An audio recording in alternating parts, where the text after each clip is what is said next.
Salut les guerriers. Dans cette vidéo, j'aimerais te parler d'accrochage. Et bien souvent, lorsque je fais des vidéos sur les accrochages, beaucoup de boxeurs ont cette tendance à me dire que c'est interdit, pourquoi je parle de ça, non, c'est pas de la boxe. Et moi, pour moi, j'ai complètement switché cette pensée et je te dis que je pense que quand on est dans un club, on a cette tendance justement à avoir des coachs qui nous interdisent d'accrocher. Moi, ça a été mon cas. Et l'accrochage, j'ai toujours vu ça d'un point de vue négatif. Et je pense que pour moi, le combat qui m'a switché, c'est ce combat entre Bernard Hopkins et Kelly Pavlik. C'est certainement le combat qui m'a complètement mis en avant que l'accrochage pouvait vraiment servir à gagner un combat. Et bien sûr, c'est dirty, bien sûr, c'est sale, bien sûr, c'est pas conventionnel. Les arbitres, les coachs n'aiment pas ça. Et je pense que tout est relatif. Tu peux faire des accrochages parfois lorsque ton adversaire t'envoie un bon nombre de coups, tu es bloqué dans les cordes.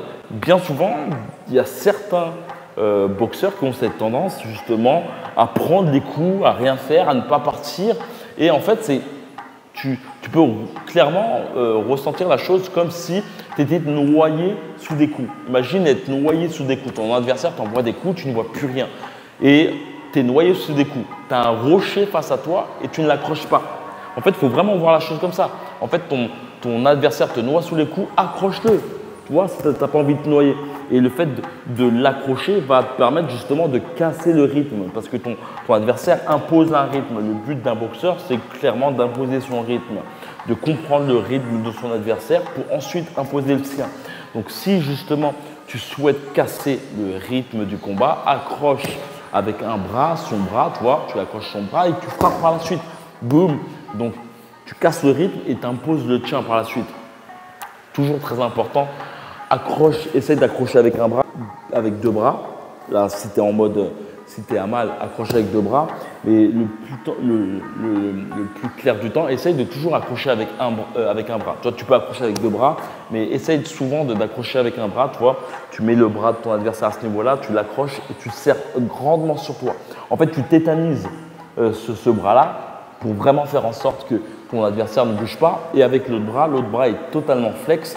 Tu t'aides de ton talon et tu fais en sorte d'avoir une liaison entre ton talon et ton épaule pour ensuite frapper ton adversaire. Tu vas frapper en haut, en bas, etc., etc. Tu peux même te servir justement de ce bras pour bouger justement ton adversaire et le mettre par la suite dans les cordes. Et c'est vraiment une chose, pour moi, l'accrochage est un bon moyen justement de déstabiliser son adversaire. C'est pas conventionnel comme j'ai dit. Trop accroché aussi, ça peut t'amener justement à avoir une perte de points ou perdre un combat clairement. Mais néanmoins, si ton adversaire te noie sous ses coups, accroche mec. Accroche, c'est la première chose que tu dois faire. Peut-être qu'il reste que quelques secondes et c'est toujours mieux que de se prendre un KO. En tout cas, c'est mon point de vue et je te dis, comme je te dis, le combat à regarder c'est Bernard Hopkins contre Kelly Pavlik. À l'époque, Kelly Pavlik avait certainement 14 ans de moins que Bernard Hopkins. Bernard Hopkins avait la quarantaine. Kelly Pavlik avait été invaincu avec un bon nombre de KO. Je pense que 90% de son palmarès était avec des KO. Donc lors de ce combat, clairement, tout le monde donnait Kelly Pavlik gagnant.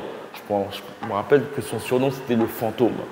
Et tout le monde voyait Bernard Hopkins perdre. Bernard Hopkins a fait une masterclass à Kelly Pavlik. Il l'a détruit et clairement, après ce combat, Kelly Pavlik a perdu la majorité de ses combats. Vraiment, il l'a détruit psychologiquement. C'est pour ça que je dis que souvent, l'accrochage peut vraiment casser son adversaire psychologiquement. Le fait aussi de t'accrocher va te permettre de souffler clairement. Donc, vraiment, essaie de regarder ce combat. À la suite de son combat, lorsque je combattais, j'avais aucune peur à accrocher. Et même lorsque mes entraîneurs me disaient c'est pas bien, etc., j'accrochais. Vraiment, ce combat m'a complètement débugué sur le fait que l'accrochage peut être très, très, très utile au combat. Donc voilà, c'est ça que je voulais te parler aujourd'hui. Je voudrais aussi surtout savoir ton avis à ce niveau-là. Si tu penses que l'accrochage est quelque chose d'illégal, si tu es d'accord avec moi, si tu ne te verrais pas accrocher. D'ailleurs, c'est un truc que je parlais avec Eduardo, qui était venu avec l'un de mes derniers camps. Et lui, en fait, son gros problème, c'est que pour lui, l'accrochage, c'était quelque chose de pas valeureux. C'était quelque chose de… C'était être un faible, justement, en accrochant. Dis-moi d'ailleurs ce que tu en penses. Like, commente, partage aux gens que tu connais.